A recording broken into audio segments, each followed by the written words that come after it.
everyone, I hope you're all doing well. So today is a bit of a different video for my channel. I'm going to be unboxing my new rose gold iPhone 6s.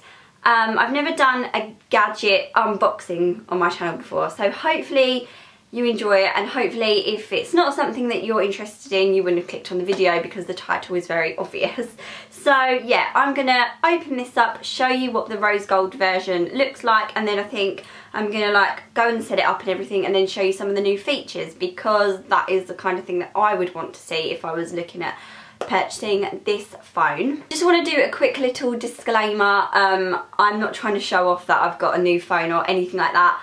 I've currently got the iPhone 5C, I've had it for 2 years and my contract's run out, so I got an upgrade, and this is really on its last legs. It doesn't want to do anything anymore. I've been moaning about it on Twitter for ages because it just won't let me upload photos. I've drained the storage on it and everything, and it's just like saying no more, please just leave me alone and stop using me. When I heard that they were releasing a rose gold iPhone and it had double the megapixels on the camera, those two things were what made me think, yeah, I'm gonna go for the new one as opposed to maybe just getting the 6 or something as an upgrade.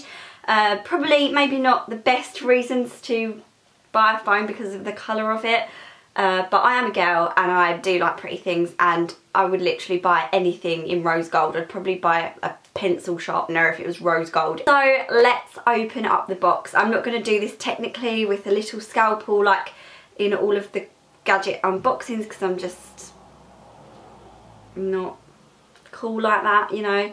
I have sharp nails, so that works. So let's just open it.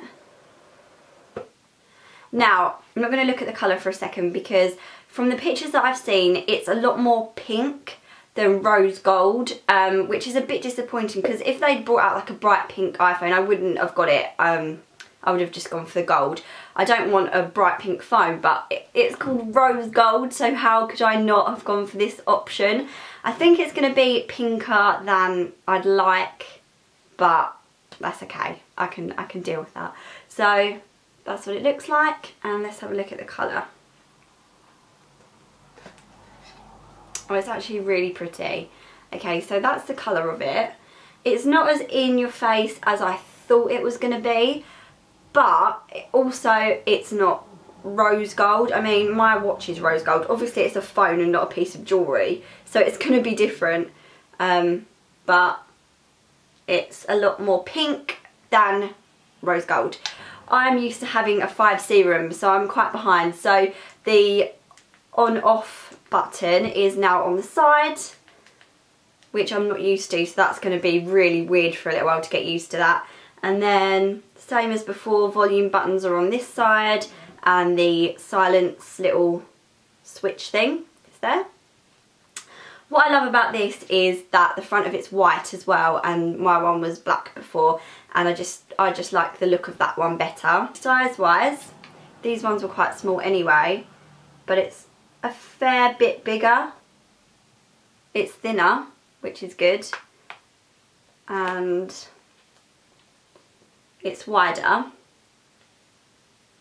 by quite a lot. I didn't go for the 6S Plus.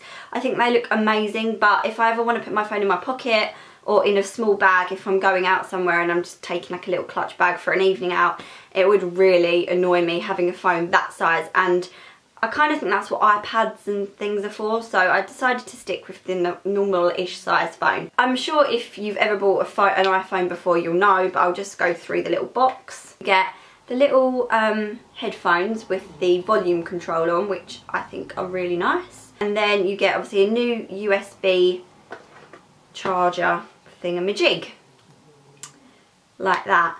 And I always need these because Ricky always steals mine, they're always going missing, and it's really annoying. So I'm glad that we've got a few more, because he's recently got a new phone as well. Yeah, that's everything that's in the box. I love how it's packed so neatly, because the OCD part for me absolutely loves that. So that's that, and then I'm just gonna switch it on. Ooh. So excited to have a new phone, guys, you actually don't understand. It's starting up, it's saying hello, and I think it's gonna take quite a bit of time to just set it all up. So I'm going to go and do that, and then I'll be back once I've discovered some of the new features, and hopefully I can show you what they're like. Okay, so I'm back, it's up and running, and I've literally just had 10 minutes of playing around with it. I haven't downloaded any apps or anything like that. I've just been having a look at the new features.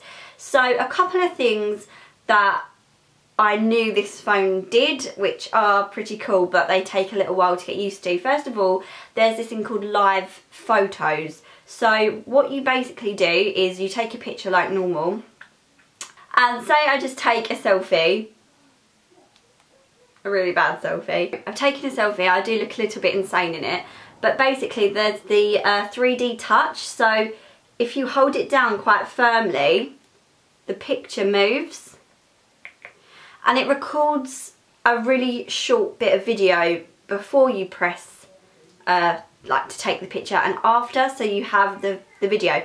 Basically all I have here is me just briefly moving into like position and then putting the camera down, putting the phone down. So for that kind of picture I don't think it really does what they're trying to make it do. It's not like all you're going to have is loads of really short videos on your phone if you just go like that. But I think if you were maybe taking like a landscape picture or something outside, or someone running or moving, like there are really cool options and opportunities for it, but I think I'll need to play about with it a bit first. It happens on every photo. I don't know if you can turn it off, but they just come up like normal if you don't want that option. I think it's just when you press it down quite firmly that you can get it to do that. And apparently it doesn't take up any more space than a normal photo, so it's quite a cool little little thing that it does. Also, I don't know if this was in the iPhone 6s or if it's a new iOS 9 update, so if this has been around for ages then just ignore me. But you have the option to have your favourites, so obviously this isn't going to be a favourite photo of mine, but there is a little heart and that you can select it and deselect it, and then all of your hearted pictures are in a separate folder as well called favourites, which I think is really nice. And the camera now also knows when you've taken a front facing picture and saves it in a folder called selfies.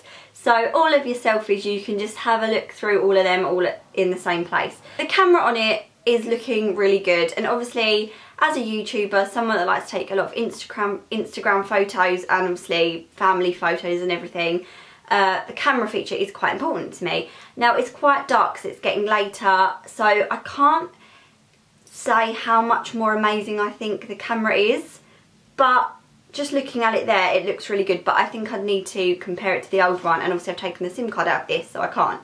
But I'm going to compare it to Ricky's iPhone 6 to see the difference and just have a little bit of a play about with that, because I'm hoping that the quality is going to be a lot better. And I think the front facing one is now as good as the old back camera. I think it's 4 or 5, no, it must be a 6 megapixel on the front. So that's that. Also, again, they've got the 3D touch, and I've just been having a practice. It does take a little while to get used to.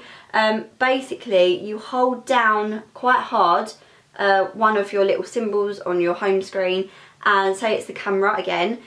It comes up with a list of options, so you can take a selfie, record a video, record slow-mo, take a photo. So instead of going into it and then finding it that way, it's just like a little shortcut. And you get these on, I think, Facebook as well, maybe Instagram, I don't know, quite a few, but it's something I need to sit and discover. Another new thing with the camera is when you take a photo, so again, say you're taking a selfie, I think it would work both ways, and you hold the side buttons down to take your photo instead of pressing there, which I always do because it's much easier. If you hold it down, I don't know if you could hear that, but it takes the camera, it takes a burst of pictures, which you could always do, but I don't think my one did that. If it did, I never discovered that it did that, and I've just discovered this in like the last 10 minutes, so it can't have done. But you can take a burst of pictures like that, and then you can delete them all because they're terrible. Also, with the iOS 9 update, you've got a few more extra things called, there's others, but there's Find Friends and Find iPhone. Basically, Find Friends, you can set it up so you can follow people. Obviously they have to allow you to, but then you can see their exact location, which is a little bit stalkerish in my opinion. But again, I think it has its benefits as well, because you can track a friend. Maybe if you've been on a night out and someone's gone home, you can make sure they've got home okay. Or your children, it might be good for keeping tabs on kids. I mean, if your kid's got a top of the range iPhone, then they're very lucky. But little things like that, you know, there's obviously benefits as well as like the weird stalkerish negatives as well. Another really cool thing which is on the iOS 9 updates, not just the 6S, is the Apple Pay, the new Apple Pay, which I've literally just got, which I won't go on to because it gives you card details and things if you press it, but there's a wallet, you've got your wallet, and then you can go into Apple Pay. As far as I know, you can only do transactions of up to £30, which is again probably in some ways a good thing if someone like nicked your phone or something. Yeah, you literally go to the chip and pin machine and hover it over it, and it pays without putting in your PIN number or anything. It's very quick and easy if you want to get a cup of coffee or something in a shop like that's under £30. I saw Ricky use it for the first time the other day and I just thought it was really cool. I'm sure there's loads more things for me to discover on this that I haven't quite yet found, but like I said, I've literally just played about with it for 10 minutes before turning the camera back on.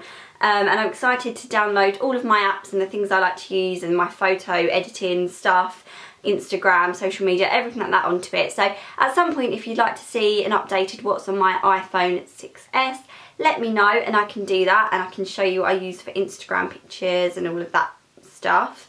So just let you have one more look at the colour if you are thinking of upgrading or buying this colour.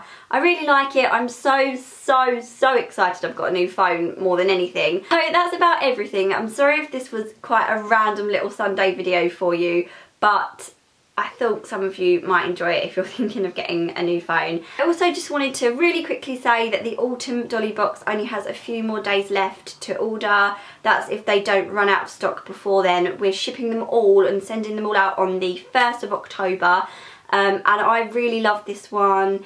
And there is something extra in there for no extra cost. There's an extra piece of jewellery for your best friend to give to them. So I think that's really exciting, and I hope you love this one just as much as all of the past ones. This is our 4th one now, so I'll leave the link to that below if you're interested in getting one before they're gone forever next week. So yeah, thank you so much for watching everyone, and I'll speak to you soon. Bye!